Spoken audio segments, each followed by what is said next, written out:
pakuti Yehova anamva mawanga.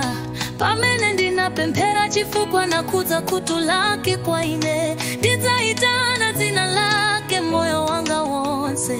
Zingwe za imfa zinalimozungulira ine. Zamanda zinali kundikwira.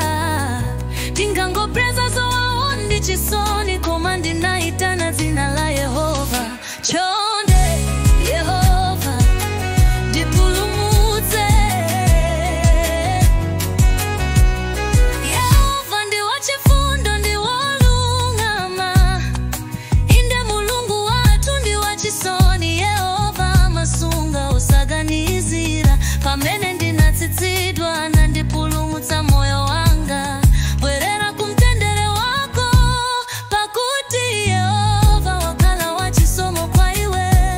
Inde wandipulumutsa kuimfa, maso anga kumisozi, mapazi anga kukuga. Ndidzayenda pamaso pa Yehova mumalo a moyo.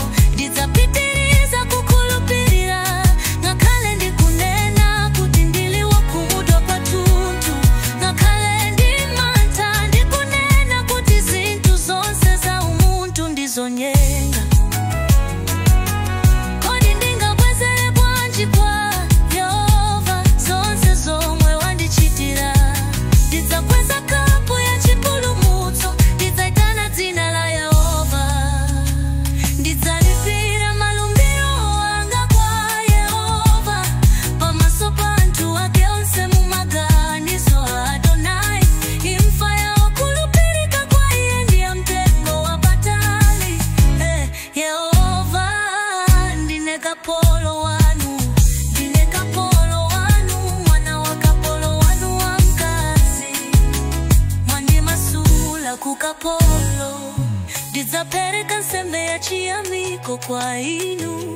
Ndidzaitana dzina la Yehova. Ndidzalipira